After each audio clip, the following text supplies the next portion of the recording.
नमस्कार मित्रों, हिंदी का शब्द ज्ञान बढ़ाइए श्रृंखला के तहत आज हम दो शब्दों पर विचार करेंगे, संगम और त्रिवेणी शब्द।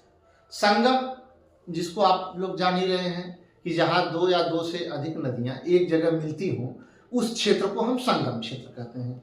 यह बात स्पष्ट हो गई। अब दूसरा जो शब्द है वह त्रिवेणी है। त्रिवेणी का अर्थ, वेणी का अर्थ होता है धारा, त्रि का अर्थ होता है तीन। त्रि का अर्थ तीन और वेणी का अर्थ धारा, धारा या प्रवाह दोनों हम कह सकते हैं। वैसे अगर इसके शब्दकोशीय, वेणी के शब्दकोशीय ज्ञान में जाएंगे तो स्त्रियां जो अपने बालों में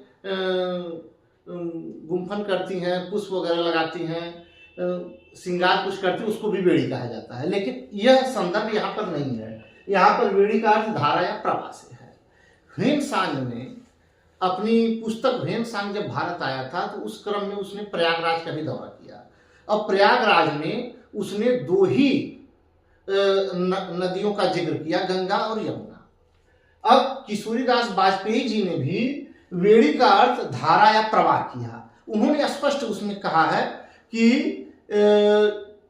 वेणी का अर्थ धारा या प्रवाह है। ये दो ही नदियां थी, गंगा और यमुना।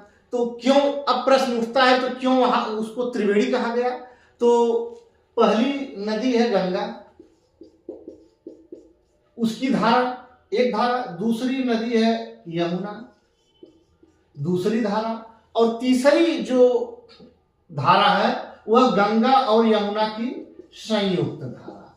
इस कारण इसको हम त्रिवेणी कहते हैं। एक गंगा की धारा, एक यमुना की धारा और एक गंगा और यमुना की संयुक्त धारा। इस कारण उसका नाम त्रिवेणी पड़ा। इसी प्रकार हम दूसरे और शब्दों के साथ अगले वीडियो में मिलेंगे। नमस्कार।